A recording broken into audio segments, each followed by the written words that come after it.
Boa noite, pessoal. Hoje a gente começa o segundo ciclo aí da disciplina de Introdução ao Saneamento Ambiental, que a gente vai falar a parte de esgoto, né, nessa aula e na próxima, e depois a gente vai entrar em resíduos sólidos e poluição atmosférica.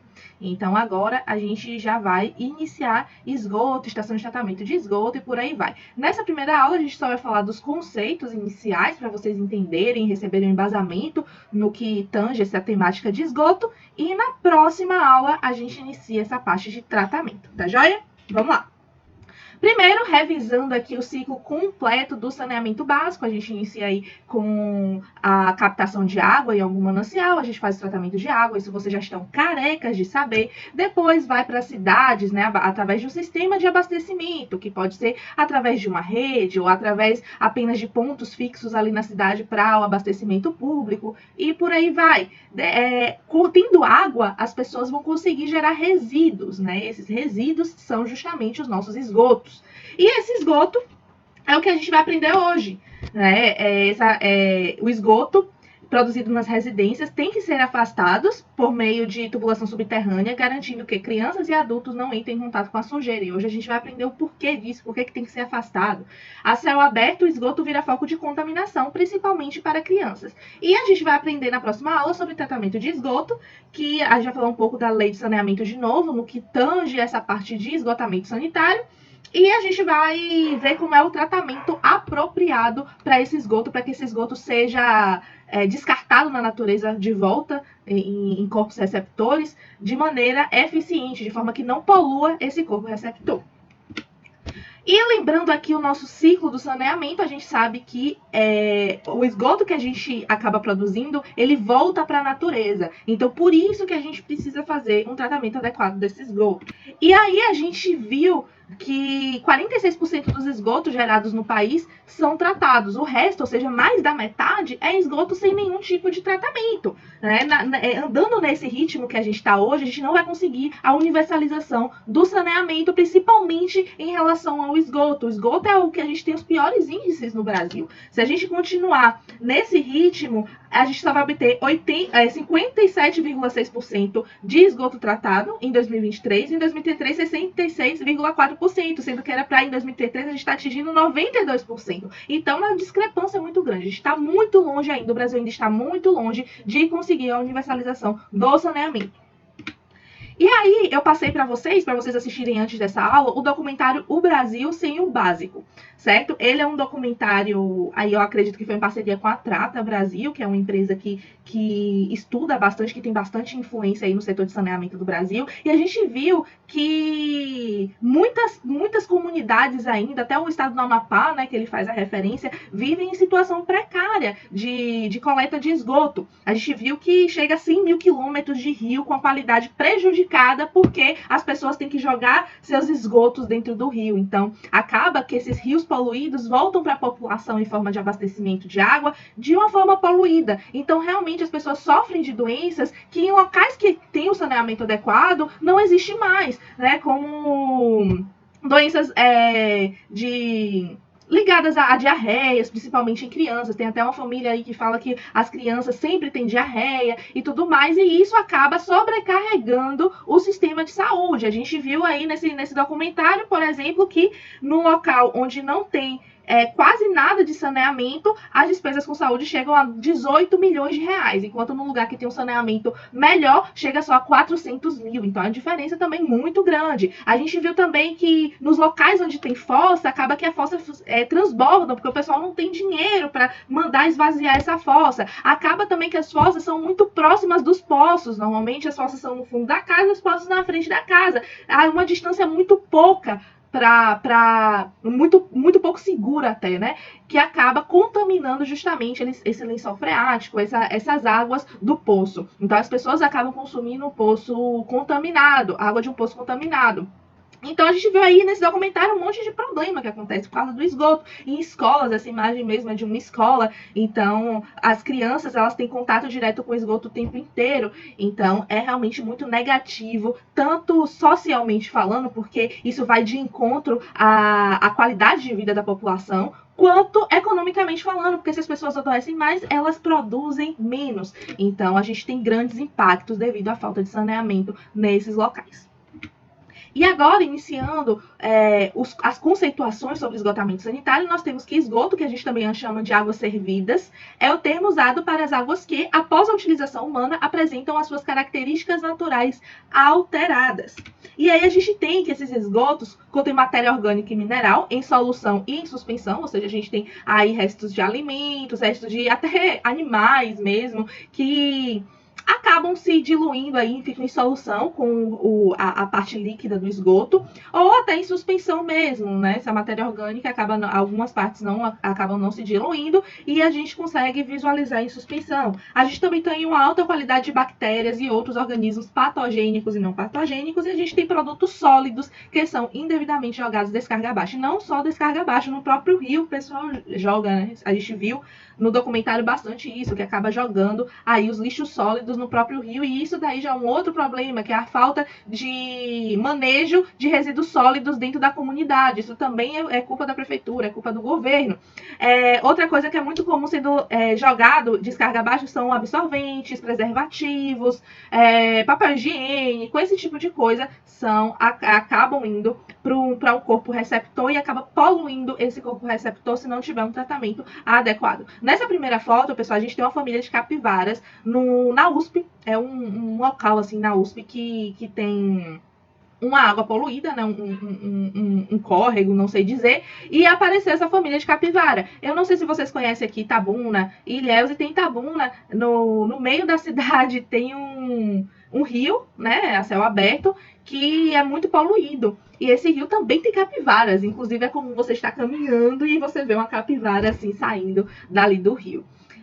Aí embaixo nós temos um sistema criado aí com rede para captar esses produtos sólidos que são jogados irregularmente no corpo receptor. Então aqui foi uma solução encontrada por alguns estudantes, não lembro de que disciplina foi, não lembro também de que faculdade, mas esses foram estudantes que criaram essa rede para fazer essa captação. Logicamente essa rede tem que ser retirada periodicamente, limpada e ser colocada de volta, senão vai obstruir aí a saída dessa tubulação de esgoto. As águas residuais em decomposição produzem gases que, em espaços fechados, podem estar concentrados a níveis perigosos. O gás sulfídrico é o principal responsável pelo cheiro característico do esgoto em decomposição anaeróbica. Então, aí, quando a gente tem um esgoto em decomposição, produz aquele fedor que a gente bem conhece, e esse fedor é produzido pelo gás sulfídrico. O gás mais perigoso presente é o metano, por ser explosivo, já tendo causado a morte de vários operários de companhias de saneamento. Né? Em companhias de saneamento, a gente faz a decomposição da matéria orgânica, a gente faz a estabilização, que a gente chama, que eu vou falar mais para frente um pouco, a gente faz a estabilização da matéria orgânica. Durante essa estabilização da matéria orgânica, pode ser que o gás metano, dependendo do processo que for utilizado, o gás metano pode ser produzido, e aí acaba causando a morte de alguns operários. Aqui nós temos uma imagem de uma sinalização que os moradores colocaram na rua: Bosque da Saúde, hoje Bosque do Esgoto. Há 4 meses pisamos e respiramos o esgoto a céu aberto. Onde está o prefeito? A devolução das águas residuais ao meio ambiente deverá prover o seu tratamento, seguido do lançamento adequado no corpo receptor, que pode ser um rio, um lago ou no mar, através de um emissário submarino. Então aí a gente, antes de jogar no corpo receptor, a gente precisa fazer o tratamento adequado da água, porque quando a gente joga esse esgoto no corpo receptor, ele não pode poluir o corpo receptor. Inclusive, existem testes de água para ver esse grau de poluição. E aí, essa segunda imagem, a gente vê uma situação ideal. Vocês estão vendo aí um esgoto cristalino. E é isso que a gente consegue depois de um tratamento de esgoto. A gente consegue águas cristalinas, sim, certo? Com um grau de pureza muito elevado. Então, aqui nessa segunda imagem, nós temos uma água transparente que está caindo no corpo receptor aí, seja lá o que for. Já o primeiro, a gente já encontra uma água mais turva, né? Então, provavelmente foi uma água que não passou por tratamento e que está contaminando esse corpo receptor. Os dejetos humanos podem ser veículos de germes patogênicos de várias doenças, como febre tifoide, hiparatifoide, diarreias infecciosas, amebíase, ancilostomíase, esquistossomose, teníase, escaridíase e por aí vai. Além disso, eles podem servir de abrigo para outros vetores. A gente pode, os resíduos sólidos podem servir de abrigo para a reprodução de mosquito da dengue, zika, chikungunya e por aí vai. Então, aí temos vários problemas relacionados ao esgoto. Por isso, torna-se indispensável afastar a possibilidade de seu contato com o homem, principalmente crianças, águas de abastecimento, ou seja, como eu disse, como a gente viu no documentário, um poço precisa ser afastado de uma fossa séptica, por exemplo, de um local onde tem algum tipo de esgoto. E também, logicamente, quando a gente for pegar as águas de abastecimento para abastecer uma cidade, essas águas não podem estar poluídas e precisam passar por um tratamento. Então, a água que a pessoa consome não pode estar poluída de jeito nenhum com esgoto. Vetores, moscas, baratas e por aí vai, como eu disse. E alimentos, também precisa ficar afastado de alimentos. Por causa da falta de medidas práticas de saneamento e de educação sanitária, grande parte da população tende a lançar os objetos diretamente sobre o solo, criando, desse modo, situações favoráveis à transmissão de doenças. Então, além de jogar pelo esgoto, de jogar no rio, de jogar pelo vaso sanitário, as pessoas ainda jogam nas ruas, certo? E aí nós temos resíduos sólidos, e isso também é muito ruim para a população em geral. A solução recomendada é a construção de privadas com veiculação hídrica, ou seja, privada com descarga, ligadas a um sistema público de esgoto. Importantíssimo, não basta ter o vaso sanitário com descarga, mas também um sistema público de esgoto, com adequado destino final. Essa solução é, contudo, difícil no meio rural. No meio rural, a gente não vê essa parte do sistema público de esgoto. É muito difícil. Eu, sinceramente, Suiane, nunca vi. Então, no meio rural, o que a gente vê são fossas sépticas ou fossas comuns, certo? E até mesmo nas cidades, por razões principalmente econômicas, em muitos locais ainda existem também a presença de fossas, como a gente viu no documentário. A gente não tem aí a presença de um sistema de recolhimento de esgoto público. Então, nesses casos, são indicadas justamente soluções individuais para cada domicílio. Suiane, é errado usar fossa séptica e tudo mais? Não, não é. É um tipo de tratamento também que a gente vai aprender aí na próxima aula. Só que a fossa séptica, ele dificulta o controle do governo em cima aí do tratamento desse esgoto, porque a fossa séptica, ele faz um pré-tratamento, ele faz uma leve filtração no esgoto antes de que ele percole pelo solo. Mas ninguém sabe se essa fossa séptica foi feita de maneira correta, se realmente está sendo eficiente, se realmente está longe, a uma distância considerável de um local de abastecimento de água. Então, é mais difícil de controlar. Por isso, é muito melhor um sistema público de abastecimento que passa aí por todas as etapas, inclusive pelo tratamento antes de ser jogado no corpo receptor. Importância econômica de se ter um sistema de recolhimento de esgoto. Aumento da vida média do homem pela redução da mortalidade em consequência da redução dos casos de doenças. Diminuição das despesas com tratamento de doenças evitáveis, sim, porque todas as doenças causadas pela falta de saneamento são evitáveis. Redução do custo do tratamento da água de abastecimento pela prevenção da poluição dos mananciais, ou seja, se a gente conseguir jogar um esgoto mais purificado no corpo receptor, e a gente sabe que esse corpo receptor provavelmente lá mais para frente vai servir como o abastecimento de um outro município, de uma outra cidade, a gente vai gastar menos com a despoluição desse corpo receptor para fazer esse abastecimento. Controle da poluição das praias e dos locais de recreação, com o objetivo de promover o turismo. Muito interessante isso, porque até a falta de saneamento provoca uma baixa do turismo no local. Nenhum turista quer ir para um local sujo, um local que tem ali esgoto a céu aberto, que fede, e existem cidades que fedem mesmo. Preservação da fauna aquática, especialmente os criadouros de peixes, porque os peixes morrem com a poluição. Então, se a gente tem águas menos poluídas, né, o esgoto sendo despejado ali de forma correta, a gente tem uma sobrevivência desses peixes. E nós temos a importância sanitária, porque mais que econômica para a cidade, a gente está falando de vidas humanas, a gente está falando de seres humanos. Então, a gente tem uma importância sanitária muito grande, porque a gente vai evitar a poluição do solo e dos mananciais de abastecimento de água, a gente vai evitar o contato de vetores com as fezes, a gente vai propiciar a promoção dos novos hábitos higiênicos na população e a gente vai promover o conforto e atender ao senso estético. Então, a gente vai promover o conforto para a população, e é o mínimo que a população tem que ter, é o direito a um saneamento de qualidade. Agora, os tipos de esgoto. Nós temos os esgotos domésticos, que provêm de residências ou estabelecimentos comerciais, instituições ou qualquer edificação que dispõe de instalação de banheiro, lavanderia e cozinha. E nós temos os esgotos industriais, que vai compreender os resíduos orgânicos de indústrias de alimentos, de matadouros, etc.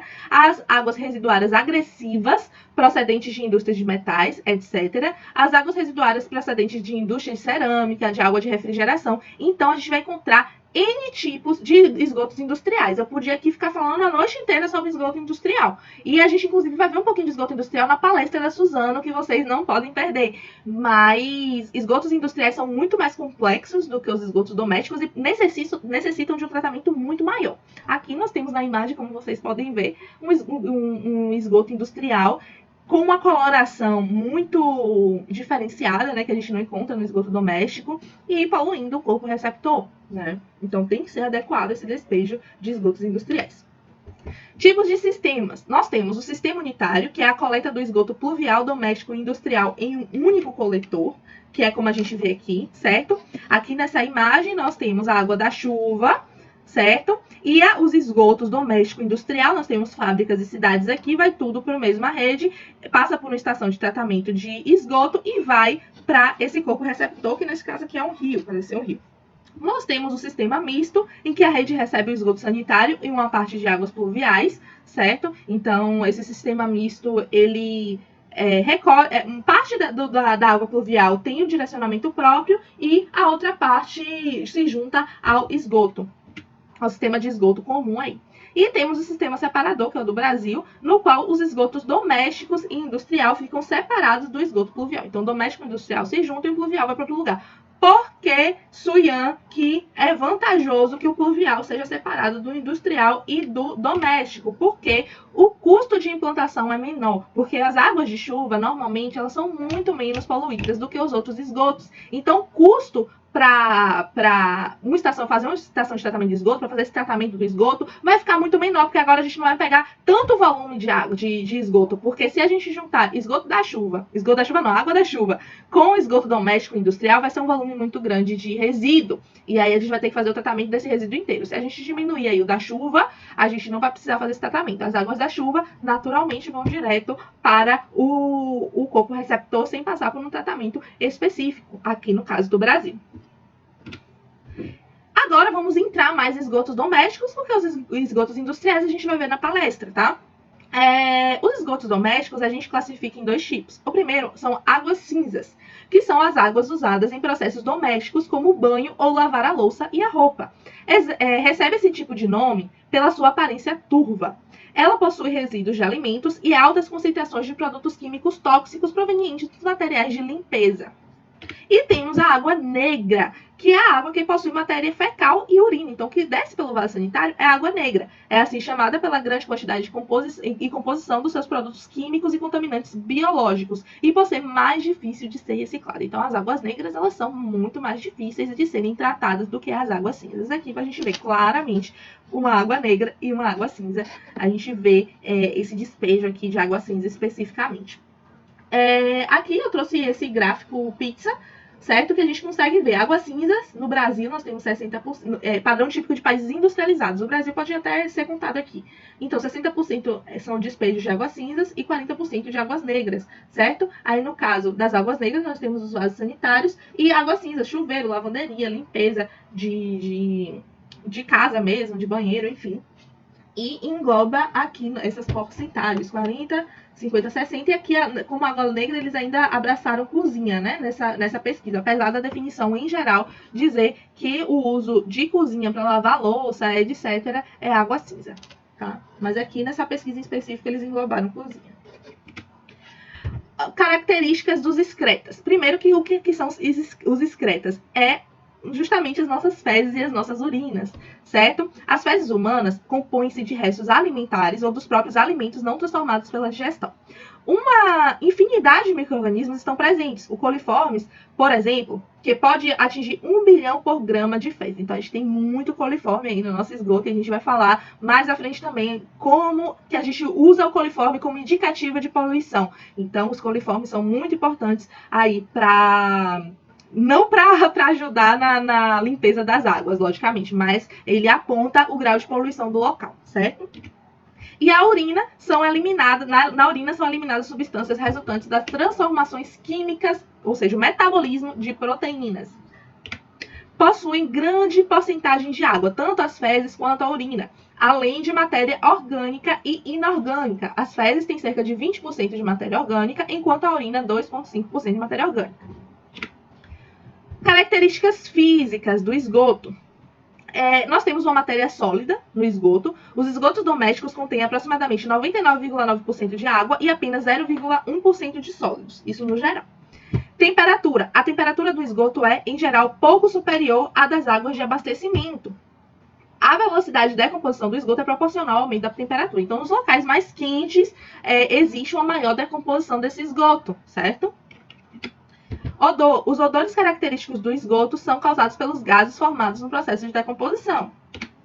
Cor e turbidez indicam de imediato o estado de decomposição do esgoto. A tonalidade acinzentada, acompanhada de alguma turbidez, é típica de esgoto fresco, e a cor preta é típica do esgoto velho. Então, quanto mais escuro for o esgoto, maior o estágio de decomposição desse esgoto. Variação de vazão ocorre em função dos costumes dos habitantes. A vazão doméstica do esgoto é calculada em função do consumo médio diário de água de um indivíduo. E a gente já aprendeu a calcular o consumo médio diário de água aí nas aulas de água, certo? Estima-se que para cada 100 litros de água consumida são lançados aproximadamente 80 litros de esgoto na rede, ou seja, 80% a gente pode considerar, logicamente a gente tem umas tabelas de TNBE aí para fazer o dimensionamento, mas a gente pode considerar que 80% da água consumida vira esgoto, certo? Ele volta para a rede em formato de esgoto. Características químicas. Nós temos a matéria orgânica, eu ainda estou falando de esgoto doméstico, ok? Nós temos matéria orgânica, no qual cerca de 70% dos sólidos no esgoto são de origem orgânica, geralmente uma combinação de carbono, hidrogênio e oxigênio, e algumas vezes com nitrogênio. Os grupos de substâncias orgânicas no esgoto são constituídos por proteínas, 40 a 60%, carboidratos, gorduras e óleos, e além de ureia, sulfatãs, fenóis, etc. Então, a gente pode encontrar muitos compostos aí dentro dessa matéria orgânica. E eles são compostos, em geral, por carbono, hidrogênio e oxigênio. E, às vezes, nitrogênio. E nós temos também a matéria inorgânica, que normalmente é areia e substâncias minerais dissolvidas. Então, aqui a gente vê, nesse fluxograma, nossa água residuária. A água residuária, pessoal, é um termo também que a gente utiliza. A gente utiliza esgoto, água servida, água residuária. É tudo a mesma coisa. Aí a gente vê que nessa água residuária 99,99% é água e o resto são sólidos. São resíduos sólidos mesmo, que podem ser orgânicos ou inorgânicos. Os orgânicos são 70% e os inorgânicos, logicamente, o que restou 30%. Os orgânicos podem ser proteínas, carboidratos, gorduras e os inorgânicos, areia, sais e metais, normalmente dissolvidos. Características biológicas. Nós temos dentro desses esgotos domésticos micro-organismos, certo? Nós temos bactérias, fungos, protozoários, vírus, algas, etc. E aí os micro-organismos medem cerca de 1 a 15 milésimos de milímetro. São realmente coisas, organismos que não dá para ver a olho nu. As bactérias são as mais importantes, digamos assim, desse esgoto, pois são responsáveis pela decomposição e estabilização, ou seja, o que é estabilização? É justamente decomposição, eles são sinônimos da matéria orgânica, tanto na natureza como nas estações de tratamento. Então, essas bactérias são de extrema importância e a gente vai falar aqui sobre elas mais à frente um pouquinho. E a estabilização a gente também chama de oxidação da matéria orgânica, e ela é de extrema importância para o tratamento de esgoto. Produção de esgoto em função da oferta de água. Quando a gente tem pouca oferta de água, geralmente, quando a cidade é abastecida só em torneiras públicas, não tem aquelas ligações prediais diretamente dentro de casa, né? A gente só tem as torneiras públicas, ou chafarizes, ou fontes, etc. As pessoas vão justamente produzir menos esgoto, porque a gente viu que a produção do esgoto é de 80%. Se a gente recebe um abastecimento de 100%, a gente retorna em esgoto 80%. O esgoto produzido nessa condição é praticamente formada por apenas excretas, ou seja, xixi e cocô, que normalmente podem ser lançadas em fossas sépticas. Muita oferta de água, a presença de água em abundância aumenta a produção de esgoto. Nessa condição, os esgotos produzidos necessitam de uma destinação mais adequada, onde deve ser levado em conta a vazão, o tipo de solo, o nível do lençol, o tipo de tratamento, etc. A gente vai dar aí uma pincelada em todos esses parâmetros aqui de uma estação de tratamento de esgoto, tudo que deve ser considerado, né, nesse rejeito de esgoto, e a gente vai ver isso na próxima aula, mas vários parâmetros devem ser considerados quando existe uma cidade ali com uma oferta de água, com uma estação de tratamento de água, com uma rede de esgoto mais eficiente. Então a gente logicamente vai acabar dando mais esgoto para a natureza, produzindo mais esgoto para a natureza. Aí, sobre as bactérias, que a gente falou ali que era o mais importante dos micro-organismos presentes no esgoto, porque ele era responsável pela decomposição da matéria orgânica. Aí nós temos dois tipos. Nós temos a bactéria aeróbica e a anaeróbica. E uma terceira, na verdade, que é a facultativa, que a gente vai ver também.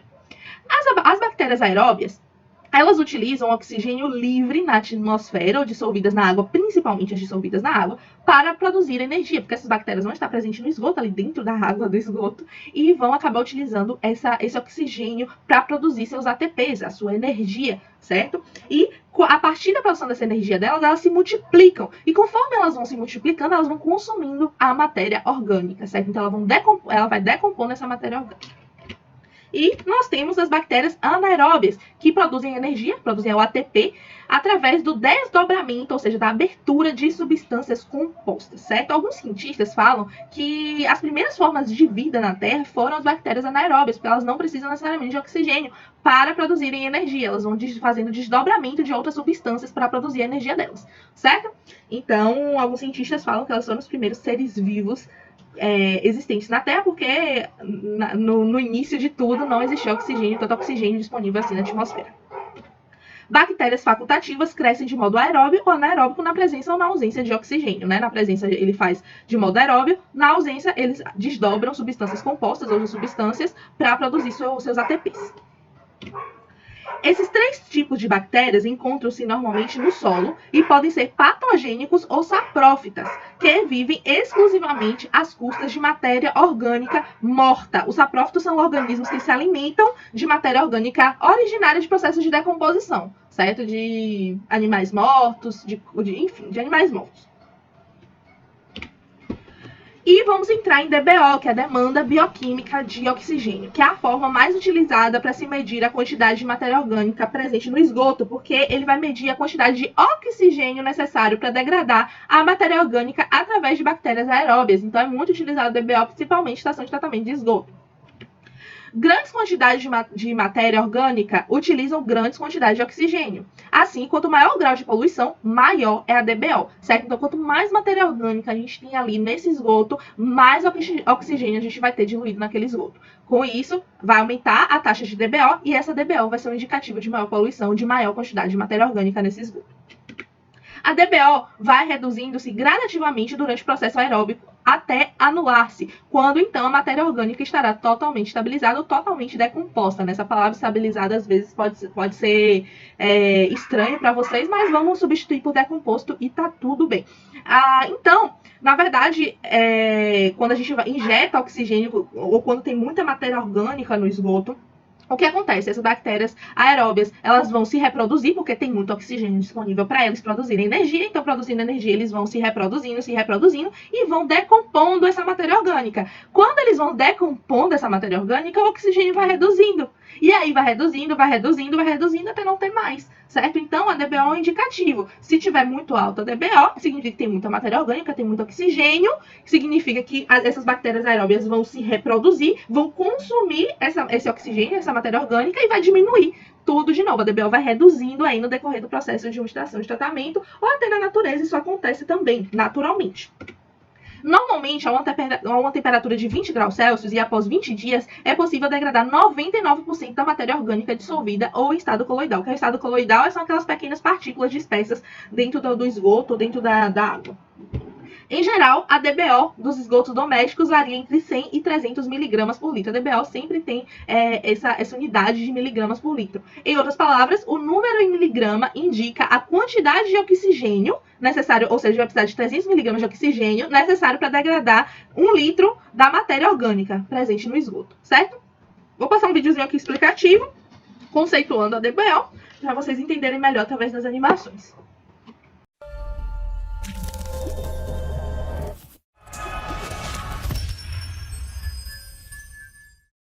Olá pessoal, nesse vídeo nós vamos tentar conceituar o que é a DBO, ou Demanda Bioquímica de Oxigênio. Esse parâmetro é importante porque nos dá uma ideia do conteúdo orgânico de certo efluente. Quanto maior o seu valor, mais matéria orgânica ele contém. A DBO por si só não permite comparar em termos absolutos o conteúdo orgânico de um efluente. Outros parâmetros são importantes para a correta interpretação do seu valor, tais como carbono orgânico total, conhecido como TOC, análise do teor de nitrogênio em suas diversas formas, amoniacal, orgânico, nitritos e nitratos, e a demanda química de oxigênio, conhecida como DQO, entre outras. Entretanto, a DBO continua a ser o parâmetro mais utilizado, inclusive em estudos de autodepuração dos cursos d'água, conforme nós vamos ver em outros vídeos dessa série.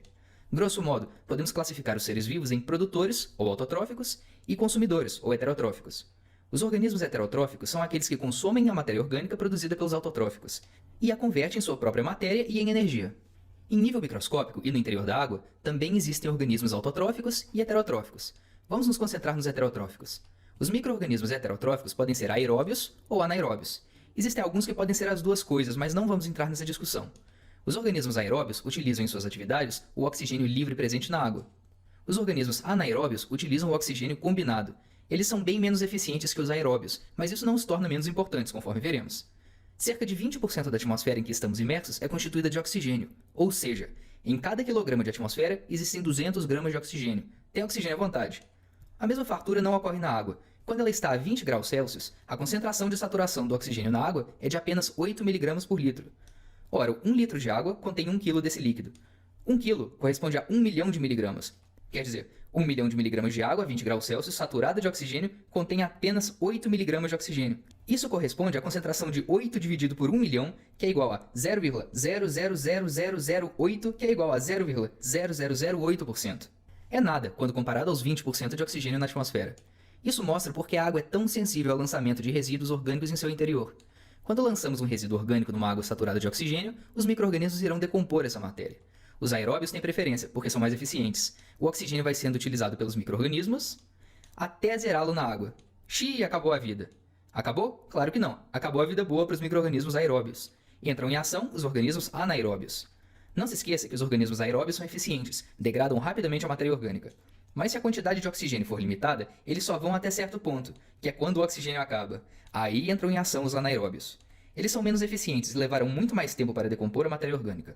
Quer dizer, a decomposição da matéria orgânica na água poderá ocorrer de duas formas, dependendo da quantidade de matéria orgânica. Poderá ser totalmente aeróbia, quando o oxigênio não acaba, ou poderá ser aeróbia no início, até que o oxigênio acabe, passando depois para uma fase anaeróbia, depois que o oxigênio acaba. Os micro-organismos produzem gás carbônico em sua atividade de decomposição, que não tem cheiro ofensivo. Os anaeróbios produzem, além do gás carbônico, metano e outros menos populares, como gás sulfídrico e mercaptanas, ou tióis, que têm cheiro de coisa podre. Assim sendo, quando formos lançar algum resíduo orgânico na água, é bom nos certificarmos que seu teor não será capaz de acabar com o oxigênio da água. Na verdade, é bom que ele não fique menor que 5 mg por litro, ou, no mínimo, 4 mg por litro. É essa demanda dos micro-organismos por oxigênio para estabilizar a matéria orgânica que constitui a denominada demanda bioquímica de oxigênio, ou DBO. Conceitualmente, é fácil determiná-la. Pegamos diversos frascos contendo 1 litro do resíduo, saturamos todas as amostras com oxigênio, tampamos os frascos e todos os dias pegamos um dos frascos e medimos quanto ainda tem de oxigênio dentro de cada um. Plotamos os valores encontrados e aí é só traçar a curva DBO versus tempo. Mas e se a quantidade de matéria orgânica no frasco for tão grande que esgote logo o conteúdo de oxigênio? Aí vamos ter que diluir a amostra e fazer tudo de novo. Essa é a forma usual de apresentar a curva da variação da DBO com o tempo. Bom, agora sobre contaminação. Contaminação, basicamente, é a introdução no meio de elementos em concentrações nocivas à saúde dos seres humanos, tais como organismos patogênicos, substâncias tóxicas ou radioativas. Então, a contaminação por esgoto pode ocorrer só através da inserção no meio ambiente do humano, certo? De organismos patogênicos, de organismos que causam doenças, ou também substâncias tóxicas ou radioativas, ou todas juntas, certo? E a contaminação por esgoto é muito prejudicial, justamente porque normalmente tem muitos micro-organismos ali envolvidos que provocam diversas doenças nos seres humanos. E o fluxo de contaminação fecal, esse é específico das fezes. Nós temos nossos excretas, né, que é xixi e cocô, certo? E eles podem ir para as mãos, podem ser transportados por vetores, como baratas, formigas, enfim. Podem ir para o solo ou podem ir para a água.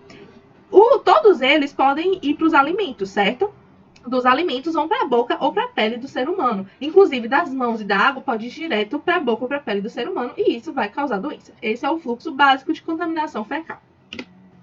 Indicadores de poluição. Há vários organismos cuja presença no corpo d'água indica uma forma qualquer de poluição. Para indicar a poluição de origem humana, adota-se os organismos do grupo coliforme como indicador. As bactérias coliformes são típicas do intestino do homem, como eu disse lá atrás. Então, os coliformes ali, eles são muito importantes para indicar a poluição de um local, de um rio, de um corpo receptor, certo? E essas bactérias coliformes, elas são típicas do intestino humano e de outros animais de sangue quente, né, dos mamíferos, e por estarem presentes nas fezes humanas e de simples determinação, são adotados como referência para indicar e medir a grandeza da poluição. Por que a gente usa especificamente coliforme para ver a grandeza da poluição? Porque é muito mais barato a gente medir coliforme. São processos simples, laboratoriais super simples para a gente fazer. Então é mais barato a gente utilizar esse índice de coliforme para ver se essa água está poluída ou não está poluída. Agora, se você exigir aí um teste mais, né, querendo encontrar não só poluição, mas alguns outros agentes, você consegue fazer também, mas é mais caro, é mais dispendioso. E, em geral, para encontrar o índice de poluição, é utilizado os coliformes, certo? Sobrevivência das bactérias. A sobrevivência das bactérias no solo varia bastante. Esse bacilo difoídico resiste 7 dias no esterco, 22 dias em cadáveres enterrados, 15 a 30 dias em fezes, 70 dias em solo úmido e 15 dias em solo seco. Esse bacilo disentérico resiste 8 dias em fezes sólidas, 70 dias em solo úmido e 15 dias em solo seco. Isso daqui é só um exemplo. Cada bactéria vai resistir um tempo diferente, certo? Disseminação das bactérias no solo. A disseminação horizontal, ou seja, o raio de disseminação, é quase nula, chegando a 1 metro. Ou seja, vamos supor aqui embaixo, a gente tem uma fossa séptica aqui, então pode chegar que não é adequado, então essas bactérias podem chegar a 1 metro aqui de raio na horizontal. A disseminação vertical atinge no máximo 3 metros em terreno sem fenda, certo? Então a vertical aqui, nós temos uma fossa e vai chegar a 3 metros de profundidade. Disseminação de bactérias em águas subterrâneas. Como regra geral, é imprevisível. A gente não vai conseguir prever. Inclusive, essa anterior, de sobrevivência das bactérias, pode sim variar esses valores de 1 metro de raio e 3 metros de profundidade, certo? Então, não tem como também a gente prever com exatidão, mas isso daqui é uma média de pesquisas realizadas. Pronto, a água subterrânea com fluxo de 1 a 3 metros por dia pode resultar no arrastamento de bactérias a uma distância de 11 metros do sentido do fluxo. 11 metros, pessoal. A própria natureza encarrega-se de um processo dito como autodepuração. Contudo, o aumento da densidade humana dificulta a autodepuração. Então, o que é que acontece? A gente tem aqui um aquífero, a gente fez uma fossa, essa fossa aqui claramente irregular, porque está chegando até o aquífero. A gente viu que vai chegar até 3 metros na vertical aqui, certo? E aí esse aquífero vai passar por essa fossa, por esse fundo de fossa, vai passar por esse local onde existem bactérias e vai levar até 11 metros de contaminação, gente, pelo aquífero. Então, se tiver um poço aqui, menos de 11 metros próximo da fossa, ele vai vir contaminado, certo?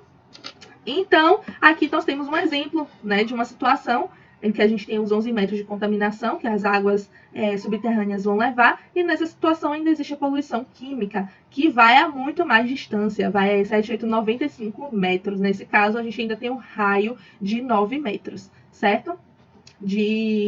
Porque nesse caso o aquífero ele está se abrindo e ele se abriu a 9 metros e a contaminação levada por esse aquífero se abriu a 9 metros, certo?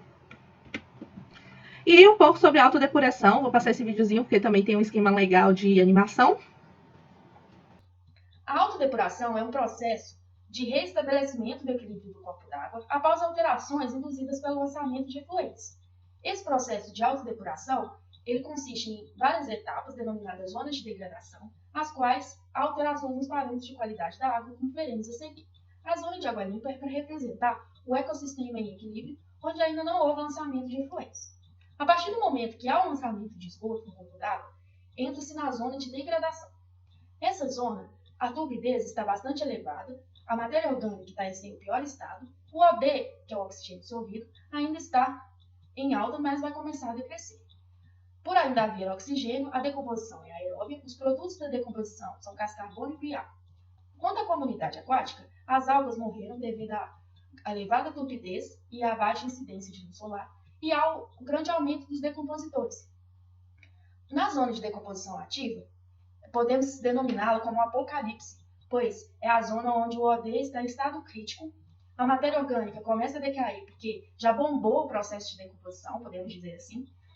Então, dessa forma, por não haver oxigênio, a decomposição é predominantemente anaeróbia, e os produtos dessa decomposição são o gás sulfídrico e metano, que são responsáveis pelo odor característico do esgoto. A comunidade aquática é predominantemente decompositores, uma vez que os outros seres vivos que necessitam de oxigênio para sobreviver morreram.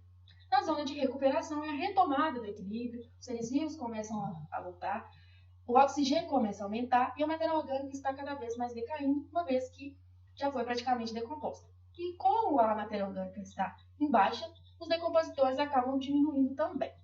Vou subir aqui para vocês verem a próxima zona, é a zona do equilíbrio. Um novo equilíbrio é retomado nesse ecossistema.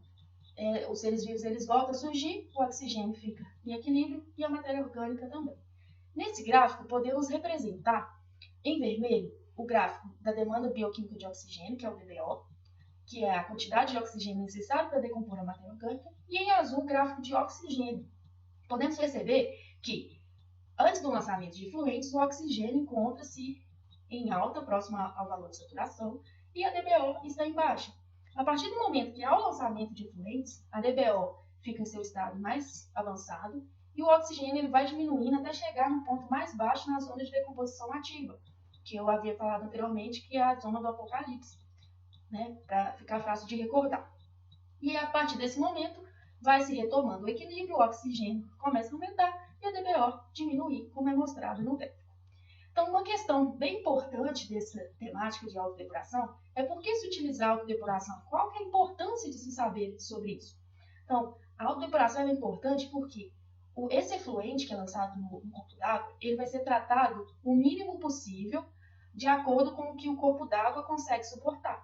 Então, deve ser respeitada a capacidade desse corpo d'água. Então, existe uma legislação ambiental, que é a Resolução CONAMA 357 de 2005, que foi até atualizada para a Resolução 411 de 2011, que estabelece o enquadramento dos corpos d'água em classes segundo os usos. Então, os corpos d'água eles são classificados em classe especial 1, 2, 3 e 4.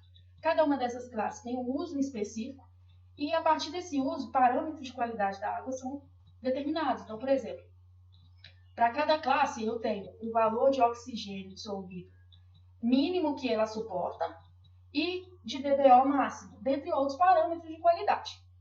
Então, a partir disso, quando eu for fazer meu cálculo de autodepuração para verificar o tratamento que eu vou fazer para o efluente, eu tenho que analisar e levar em consideração esses parâmetros determinados pela legislação. Então, por isso a importância de se entender e de se conhecer esse processo de autodepuração para que o efluente, ao ser lançado, o rio possa suportar, possa se autodepurar, né? O processo de autodepuração pode ser chamado de autolimpar, né? Que é o processo que o rio faz. Ele tenha essa capacidade. Então, a importância disso para que, assim, sejam respeitadas os parâmetros exigidos pela legislação ambiental.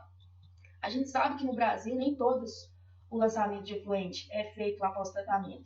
Muitas vezes é lançado in natura. Então, por isso que os rios eles se encontram bastante poluídos, uma vez que eles não conseguem se autodepurar, né? A capacidade dos corpos d'água não é respeitada. Mas, então, é muito importante conhecer esse processo de autodepuração para que seja feito um planejamento, um gerenciamento correto desses recursos hídricos e auxilie na tomada de decisão para garantir a melhoria na qualidade da água. Pronto, e agora algo mais atual, o coronavírus. O que é que o esgoto tem a ver com o coronavírus, Cia? Pesquisas apontam que uma parte significativa das pessoas infectadas com coronavírus apresentam sintomas gastrointestinais como diarreia. Foi detectada a presença de RNA dos vírus SARS, que é o vírus da Covid, certo? Nas fezes de parte das pessoas contaminadas. Nas amostras respiratórias, o vírus foi detectado durante 15 a 16 dias, ou seja, todo dia recolhia aí uma amostra respiratória de uma pessoa infectada e foi detectado o vírus durante 15 ou 16 dias. Enquanto nas fecais por cerca de 27 dias, né? Todo dia retirava ali uma amostra de fezes de uma pessoa infectada e viu que durante 27 dias a pessoa ainda excretava nas suas fezes justamente o RNA de alguns tipos de Covid. Ou seja, mesmo após o desaparecimento do vírus nas vias respiratórias, ele continuou sendo excretado nas fezes. Interessante, né, pessoal? Então, o esgoto diz muito sobre a população. Inclusive, em Niterói, que foi pioneira aqui no Brasil, foi a primeira cidade aqui no Brasil que resolveu fazer os estudos dos esgotos em relação ao Covid. Eles retiraram de vários locais de Niterói, várias cidades de Niterói. Niterói é uma cidade metropolitana do Rio. E eles retiraram várias amostras de vários bairros diferentes, várias ruas diferentes, retiraram a amostra de esgoto e fizeram um teste para conseguir fazer um mapa de Covid na cidade, os locais ali onde tinha mais incidência, onde tinha encontrado maior proporção de vírus no esgoto, então significa que tinha mais pessoas infectadas, etc. Então é muito interessante esse estudo de esgoto. Além do Covid, pode ser feito para diversas doenças, fazer esse mapa aí através do esgoto. E é isso. Até mais, pessoal, e até a próxima.